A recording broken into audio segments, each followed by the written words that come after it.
ये बात है उस जमाने की जब अंग्रेज हिंदुस्तान पे राज किया करते थे।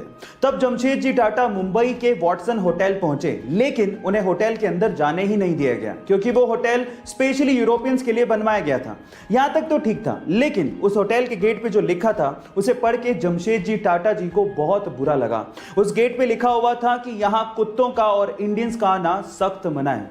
यह पढ़ के किसी को भी बुरा लगता, लेकिन जमशेदजी टाटा जी ने इस बात को दिल पे लगा लिया और उन्होंने उस दिन कसम खाई कि वो मुंबई में हिंदुस्तान का सबसे खूबसूरत होटल बनवाएंगे।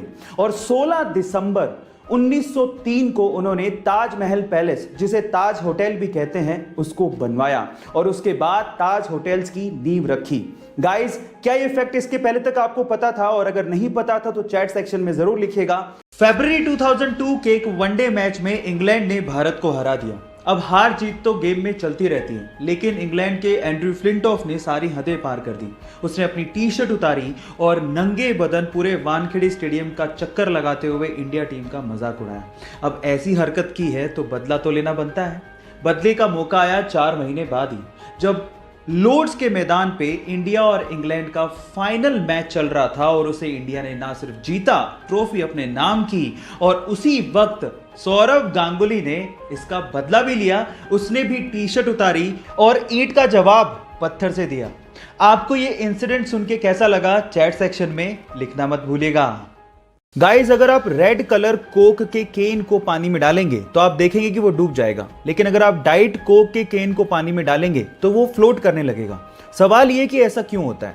आप में से कई लोग शायद ये कहेंगे कि ये मटेरियल की वजह से होता है जो कि कोक के केन को बनाने में यूज हो रहा है, लेकिन गलत। एक्चुअली ये हो रहा है डिफरेंट टाइप की शुगर को यूज करने की वजह से। आपको मैं आपकी जानकारी के लिए बता दूं कि रेगुलर कोक में रेगुलर शुगर यूज की जाती है, जबकि डाइट कोक में एक आर्टिफिशियल स्वीटनर एस्पर्टेम को यूज किया जाता है, जो कि शुगर से काफी गुना ज्यादा मीठा होता है, जिसकी वजह से उसकी बहुत ही कम क्वांटिटी से काम चल जाता है। और इसी एस्पर्टेम की वजह से, क्योंकि उसकी क्वांटिटी बहुत कम यूज हुई है, डाइट कोक पानी के मुकाबले बहुत ही कम डेंस होता है और फ्लोट करने लगता है। क्या इसके पहले तक इफेक्ट आप जानते थे? और अगर नहीं जानते थे तो चैट सेक्शन में लिखना मत भूलिएगा। गाइस, वैसे तो आजकल कोरोना के चक्कर में स्कूल खुल नहीं रहे, लेकिन अगर मैं आपसे सवाल पूछूं कि पूरे वर्ल्ड का सबसे लार्जेस्ट स्कूल कौन सा है, तो आप लोग क्या जवाब देंगे? मे बी आप में से बहुत सारे लोग किसी फॉरेन स्कूल का नाम सोच रहे होंगे, लेकिन आप लोग गलत हैं। गाइस, मैं आपकी जानकारी के लिए आपको बता दूं कि वो स्कूल इंडिया का है।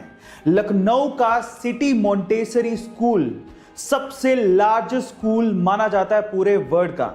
उसमें 45,000 से भी ज्यादा बच्चे पढ़ते हैं। ओह माय गॉड गाइस, इसी वजह से उस स्कूल का नाम Guinness book of world record में भी शामिल है ना अमेजिंग फैक्ट? इंडिया में हर साल 28 फरवरी को साइंस डे यानी कि विज्ञान दिवस मनाया जाता है। उसके पीछे का रीजन ये है कि 28 फरवरी 1928 को डॉक्टर सीवी रमन ने रमन इफेक्ट की डिस्कवरी की थी। लेकिन अगर मैं आपसे सवाल पूछूं कि स्विट्जरलैंड में साइंस डे कब और क्यों मनाया जाता है, तो आप लोग क्या कहेंगे?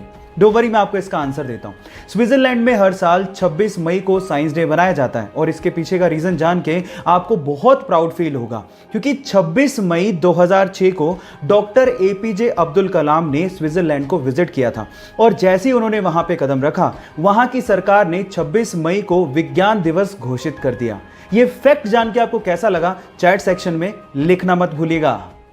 गाइस, अगर आपको भी ये लगता है कि ऑर्गेनिक फूड पेस्टिसाइड फ्री होते हैं और उसकी वजह से वो ज़्यादा हेल्दी होते हैं और नॉर्मल फूड इतने ज़्यादा हेल्दी नहीं होते as compare to organic food, तो आप लोग गलत सोचते हैं। मैं आपको आपकी जानकारी के लिए बता दूं कि नॉर्मल फूड और ऑर्गेनिक फूड दोनों में इक्वल अमाउंट ऑफ न्यूट्रिशंस होते हैं। जी हाँ, और दोनों में पेस्टिसाइड भी यूज होते हैं। तो दोनों में फ़र्क क्या है? दोनों में फ़र्क सिर्फ इतना है कि ऑर्गेनिक फूड में जो पेस्टिसाइड यूज किया जाता है वो नेचुरल होता है, ह्यूमन मेड नहीं होता।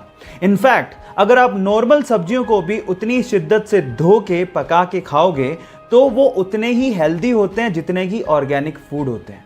सो ये इंटरेस्टिंग फैक्ट जान के आपको कैसा लगा? चैट सेक्शन में लिखना मत भूलिएगा। गाइज, अगर मैं आपसे सवाल पूछूं कि इंडिया का मोस्ट एजुकेटेड या फिर यूं कहें कि इंडिया का मोस्ट क्वालिफाइड पर्सन कौन है, तो आप लोग क्या कहेंगे? क्या आप उनका नाम जानते हैं?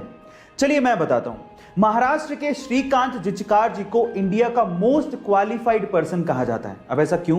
क्योंकि वो आईएएस एंड आईपीएस क्वालिफाइड थे और उसके अलावा डॉक्टर और एडवोकेट जैसी 20 डिग्रियां उन्होंने 42 यूनिवर्सिटी एग्जाम्स देके हासिल की थी। और तो और उन्हें इंडिया का यंगेस्ट एमएलए भी चुना गया था। तब वो महज 26 साल के थे। गाइस, 2004 में उनका देहांत हो गया, लेकिन आज भी उनका नाम शान से लिया जाता है। गाइस, उनका नाम याद रखिएगा, श्रीकांत जिचकार। ऐसे ही अमेजिंग फैक्ट्स के लिए YouTube पे हमारे चैनल को सब्सक्राइब कर लीजिए।